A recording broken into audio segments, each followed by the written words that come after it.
I recently watched Orange and I have a lot to say about that. Short story is I didn't like it. But before you go ahead and call me cold and heartless, let me explain why. So let's begin with the story. The premise is simple.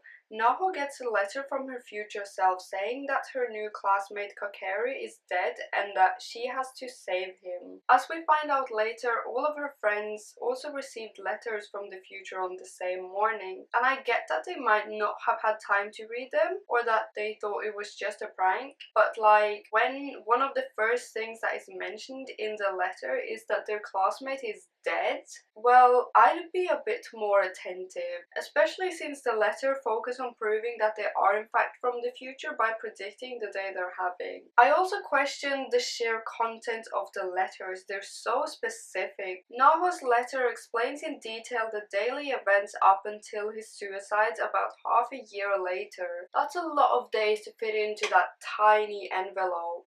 The characters also seem to be reading the letters on a day-to-day basis. Why wouldn't they read ahead and try to come up with like a plan? I might be wrong here, they might have read the entire letters in their free time, but sometimes I'm not so sure and it just doesn't make any sense to me. When making a time travel show, it's so important that the story makes sense. I don't mean that they absolutely have to explain how time travel works from a scientific point of view. We have a good example of not doing that in the time travel film Looper, but I feel like the time travel in Orange is so half-assed. They try to explain it with different world lines and that, which is fine, but then they pull out that black hole in the Bermuda Triangle thing out of nowhere and it's just stupid. The pacing is really weird at times. Continuing from episode 5, episode 6 opens up at the school festival where Naho and Kakeru are having a romantic meeting. Then suddenly it's a few days later and the characters go to another festival. And then suddenly it's another 1 or 2 days later where Naho goes to talk to Suwa about her problems with Kakeru. And it's too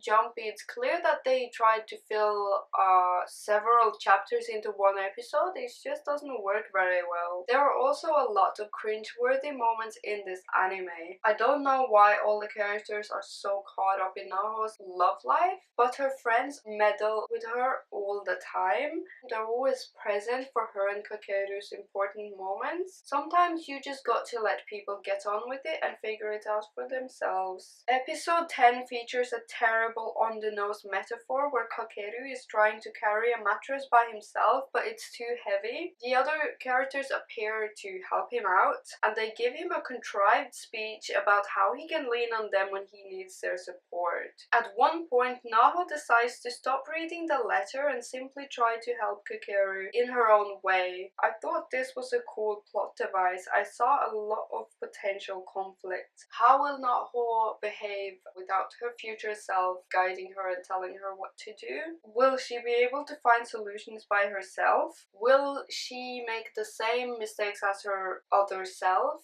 Will she go back to being shy? Or will she grow as a person? But this conflict is solved almost immediately when Naho simply starts reading the letter again. This happens off screen without any explanation, any motivation or any reason at all. At least tell us why she did it. What a wasted opportunity. My biggest issue with the story though is by far how they handle the whole grieving process and suicidal teenager trope. I see what they tried to do here, and to be fair, like, it wasn't far off, but it honestly didn't feel authentic. Kakeru's grieving and his subsequent depression is done poorly. I know that Naho wants to save him, but doing so by trying to become romantically involved with him, it's just tacky. There's nothing romantic about depression, and being in love isn't gonna stop a suicidal person from committing suicide. There's a very sensitive subject being brought up here, and I honestly feel like Naho's pining and pondering over whether Kakeru likes her back or not is inappropriate. But the the climax of the story focuses on Naho giving Valentine chocolate to Kakeru, and that's where I'm really offended. Not only is Kakeru's interest in who Naho gives chocolate to like completely out of character, and he barely has any in the first place, but like, does anyone honestly believe that he's not going to kill himself just because he gets some chocolate? This is a very problematic message to send out. I hate these characters. No, seriously, what are their personalities? Like, some of them like football, some of them like to read comics, and some of them are loud and invading, but I still have no idea who they are. And I don't understand what brought these people together. They have zero chemistry as a group, but they're all best friends or something. They laugh at the dumbest things, you know, just plain things that aren't remotely funny. It irks me so much that they just laugh their heads off from practically nothing. Between the characters themselves, I also found there's little to no chemistry. Hagita and the blonde chick, yes, I don't even remember their names. They seem to have really good chemistry, and Suwa is generally friendly with everyone in a way that is believable, but they're all supporting characters. Naho and Kakeru, which is supposed to be the main couple and driving force, literally have no chemistry and nothing to talk about, except for like Kakeru's dead mother. I actually kind of liked Naho though, in the beginning at least. I found her shy personality very relatable, and I think there would have been an interesting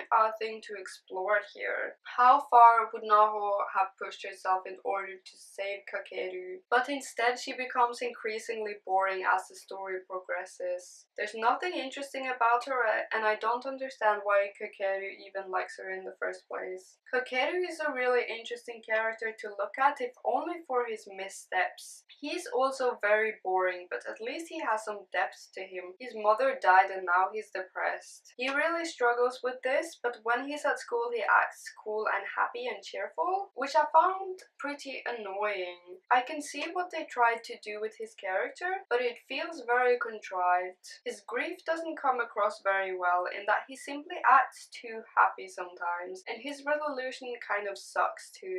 A similar thing was done in Ao Haraido, where the main character is grieving his dead mother, but it was much better in that manga. There the heroine tries to help the grieving son by being his friend, and he gets to process and deal with that pain before the romance takes precedence. The rest of the characters also suck. They're all one-dimensional caricatures, and they bring nothing but cringe to the story. It seems like this is the big elephant in the room because no one is talking about this. The animation quality sucks. The drawings look so bad and are very inconsistent. On some occasions I didn't even recognize the characters because they look completely different. If you take a closer look, you can also see the appalling CGI in some scenes, which is so bad that it distracts from the actual story taking place in the foreground. In fact, this animation is so bad I kept watching the show out of bemusement. It's laughable. While Orange is only 13 episodes, I did find some things enjoyable amidst all the trash. However, they are few and generally don't make up for the overall atrociousness that is Orange. Like I said before, I liked how they portrayed Naho's shyness. Additionally, in the final episode, I got the feeling that she had finally grown into an adult, which was nice. Every now and then there's a nice heartwarming scene, usually followed by some cringe, like the fireworks scene, but I enjoyed them before I knew what was coming. I didn't think this anime was particularly funny, but Hagita is a cool character. He has some good jokes. I liked episode 12, it is very emotional. And there is one scene in episode 13 that has really nice use of color. That's it. That's all I liked about this anime. Whoever wanted to name this best drama of the year needs a serious reality check.